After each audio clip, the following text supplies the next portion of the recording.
celebrate your Mother's Day. Ready? Has there been a time in your life that you were so disappointed with yourself that you felt like hiding, or just going somewhere to be completely alone, maybe being in a closet, or just simply disappearing? Maybe it was a time when you clearly realized or knew that you did not act appropriately, or you did not act according to what your own standards and your own principles were about how you live and the way you see the world. Or maybe you did not act according to what you believe in your faith, and you just simply knew that you had failed grievously. I found some history that I hope will sort of relate to the lesson today. The Roman Emperor Decius was very anti-Christianity. And if I remember my history right, there was a time when Christianity was growing and having significant influence on the Roman Empire, the culture there. So he made a decree, more or less, that you had to make sacrifices to the Roman gods. And that those sacrifices also entailed that you worship the emperor. And that was a part of the Roman Empire. The control they had was they believed in the emperor worship thing.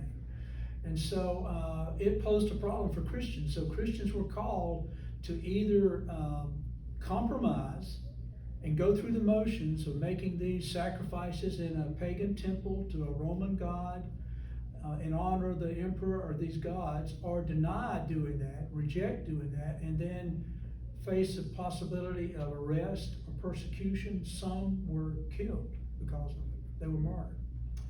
Well, the controversy was among the Christian faith was there were families that had family members that did that. They stood up and were martyred.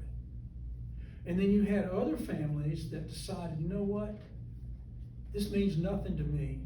I'll just go and placate these people, lay an offering on the sacrifice, on whatever it is, pay my homage to that, and walk away. And it didn't change anything about me, and my family's going to be okay, and I'm going to live. The conflict was going back to your community in your church. Those families that had lost loved ones because of their loved ones being martyred, like, these people can't come back. We can't allow these people back in our church. Look what they did. They worship a pagan god. Other members in that community would say, wait a minute, if they seek forgiveness and they say we're sorry and we would like to be welcomed back into the fellowship, then we ought to do that. We ought to forgive them if they're truly repentant about it. So you can imagine, and my question to you, just think about what would your position be? Would you be willing to forgive them?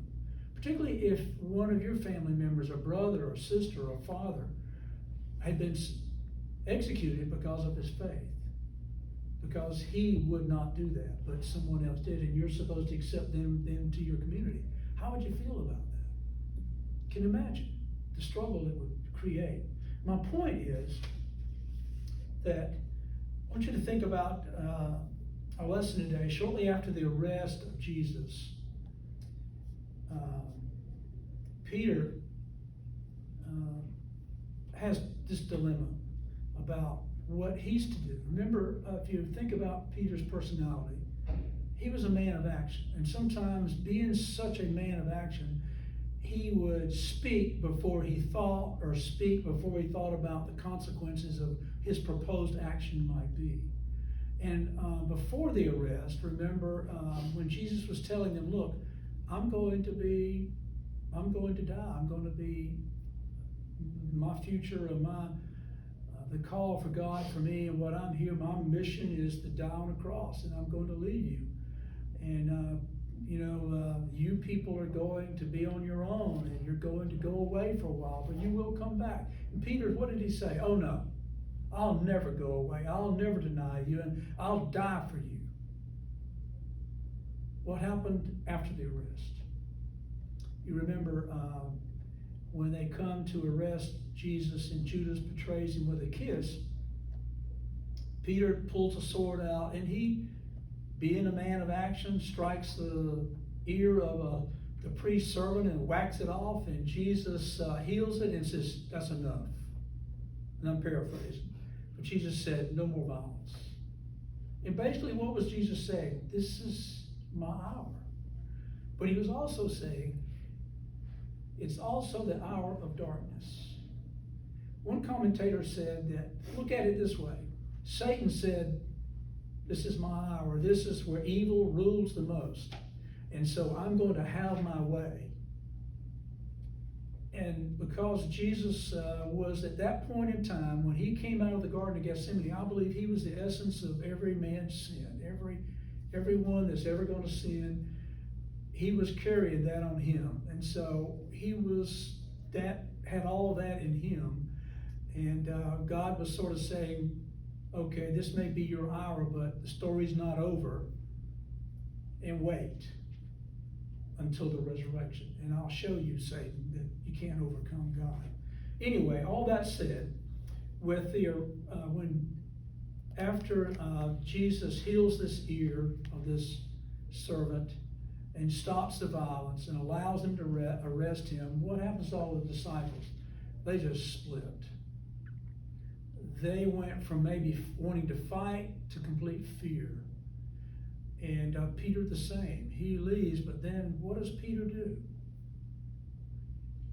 He turns around and sort of sets the story up and begins to follow, to see. And I think of all the things he wanted to know what was going to happen. So I'm going to read to you my point that I want to make, and I need to say this before we get into the lesson. Has your faith ever been challenged? Or has your moral conduct ever been challenged? Or the principles that you live by been challenged in a time in your life in the past and you failed? You just dropped the ball, or you just did not act the way you know and you felt like you should have acted. Do you still carry that? It's just something that still burdens you and I, that it just hangs on to us. Well, I want to read to you Deuteronomy 11:2. It says, remember today what you've learned about the Lord through your experiences with him. In other words, the Lord knows all about them. Do you remember them? And so remembering means I need to put them in the right kind of memory bank. What do I do with them? I can't undo it, although I can do a lot of things to make it sound different. But I want you to think about that as I read what happened to Peter. It says in chapter 22 of Luke, beginning with 54.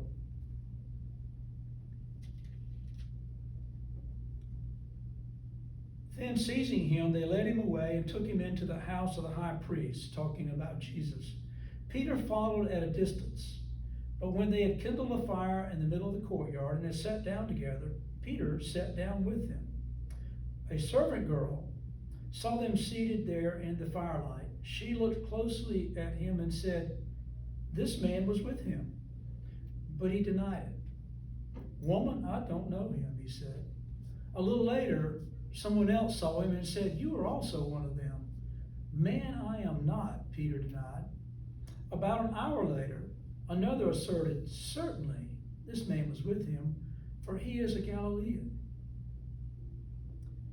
Peter replied, man, I don't know what you're talking about. Just as he was speaking, the rooster crowed. The Lord turned and looked straight at Peter. Then Peter remembered the word the Lord had spoken to him. Before the rooster crows today, you will disown me 3 times.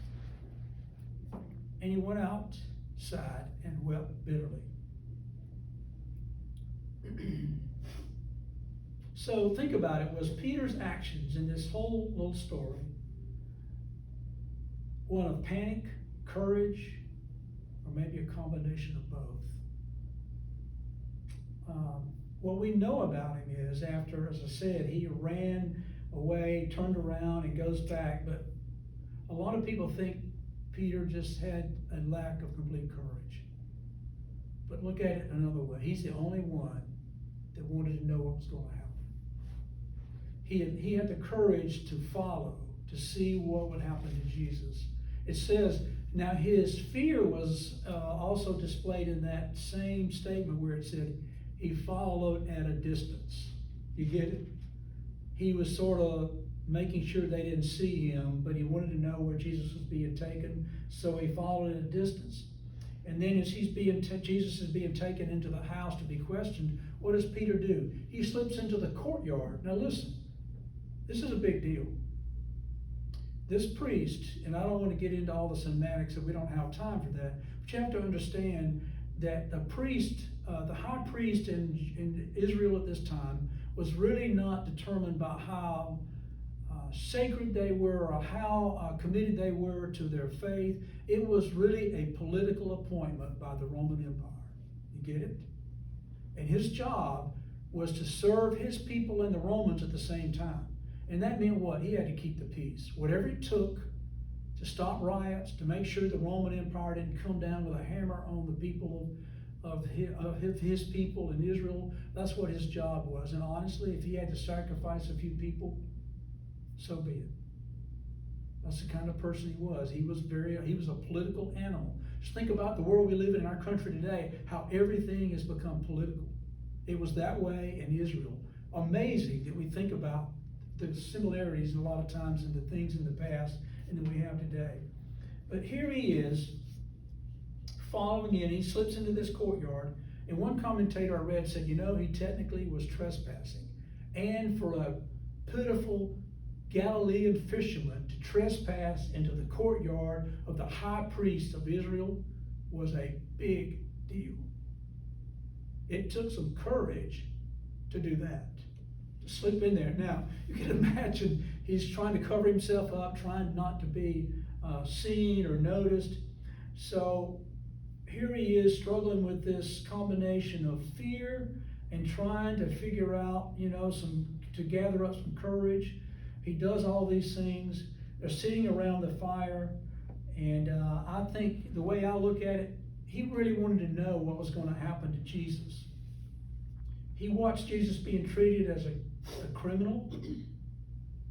He tried to defend the Lord, and now here he is. He wanted to help, but I think he didn't know what to do. Well, what could he do? What could he do? I want you to hear the words of Luke 14, 26 through 27. This is Jesus' words not long before the Passover and so forth. In 26, it says, "If anyone comes to me and does not hate his father and mother, his wife and children, his brothers and sisters, yes, even his own life, he cannot be my disciple. And anyone who does not carry his cross and follow me cannot be my disciple." Is that not radical words? Was Jesus saying you really ought to hate your mother and father and your sister and your brother? No, what was he saying? In comparison to how much you love me, it looks like hate for everyone else. I wonder if Peter remembered those words. He said, "Is this the cross I'm supposed to bear? What am I supposed to do here?" So I think he was really conflicted about what to do and what he could do. What could he possibly do? The courtyard was likely occupied by members of the household of the high priest. There were the temple guards there, and then there had to be some of the mob there too that's sort of hanging out. And in this part of the country, in that world, at night it got cool. And so they had this fire, everybody's warming by the fire. Peter just sort of slips in, becomes a part of that. And then you see with this servant girl, and servant girl implies that she was possibly a slave for the high priest. You get it? But we think of that in a derogatory way, but typically in that culture, if you were the slave of an aristocratic, powerful person, you actually had more power and more social standing than the average free man or woman. Because you had connections. You had access to powerful people. And so therefore, if she was a part of that household and he was the high priest, then obviously she had to be in the temple courtyards and around the temple and all those kind of things, probably frequently. So there's probably a chance that she actually knew who Jesus was and knew who could recognize the disciples. And so they're sitting by the fire and she said, "Wait a minute. I think I've seen you. I think you're one of his. And if you read the other Gospels, on the third time that he denies it, it says that to make a point, his old fisherman language comes out. He curses. Oh, I don't know him. I mean, it's amazing, isn't it, that he went that far and that he was really struggling. One commentator said, listen, he wanted to help and he wanted to know what was going on with Jesus, but he didn't want what's going to happen to Jesus to happen to him. He understood what was going on, but he said, I don't have the courage to throw myself out there and let this happen to me. So his faith was much weaker than he thought. Remember, Jesus told him after he said, oh, I'll die for you. Jesus said, you don't understand what you're saying. But you're going to be tested on that. And hey, Peter, you're going to stumble. You're going to fail. You're going to fail. And you just think about it. He was thinking he was powerful and strong. He had a great faith. But what did he do? He denied himself to a servant girl. Just think, it wasn't a big military guy with swords and weapons. It was just a servant girl that he couldn't tell the truth. Peter failed. If you think about our culture today, there is so many things trying to intimidate people and drive people to think and do and all these things. We're in a world where we're being pressured by a lot of different kind of stories and a lot of different attitudes. And it's going to be easy for us sometimes to live without courage, to be silent, to not know exactly how we're supposed to feel or how we're supposed to act. Does that mean that we're going to lose and we're going to always fail? Or we think about our past where we've dropped the ball or we feel like, man, I'm ashamed of what I did. That was a bad day for me. I think the opportunity for us is to decide every day, do I just keep hanging on to that? There was a little devotion put out that I read this past week by Rick Warren. He was talking about this a little bit, and he said, our past, sometimes those mistakes we make, we sort of lie about it, we change the story about it, we try to deceive ourselves about it. Sometimes we just deny that it was sort of like, oh, that really didn't happen that way. No, it wasn't that way. We sort of do everything we can. He said, I encourage all of you to just take hold of it. Own it. Don't deny it. So this scripture verse that I read earlier in Deuteronomy 11:2 says, remember today what you've learned about the Lord through your experiences. In other words, all your past, God knows, and God can use those things to grow you to be the people we're supposed to be today. He uses those things for our good to grow us. Paul said in Galatians 3:4, were all your experiences wasted? He said, I hope not. You can just see, imagine. Think about, I want to close, I think the story's been told here. We learn from our experiences. God can use our experiences for the good for our going forward. Peter did. Peter failed miserably. And he failed times after that. But the Lord used him in a mighty way to preach the gospel, to carry out what God intended him to do. And part of his success later was dependent upon what? His earlier experiences with the Lord. He walked 3 years with the Lord. He learned from him, grew with him, and he still had growing to do when he denied the Lord. It grew him up. It made him the person he was supposed to be. So I want all of us to think about our past experiences. Do we take the time to learn from them, to grow from them, and to understand the Lord allowed us by His grace to go through those things so that we can be the people that He wants us to be. Hey, for all of you listening out there, happy Mother's Day to all the ladies. Have a great week. See you. Bye.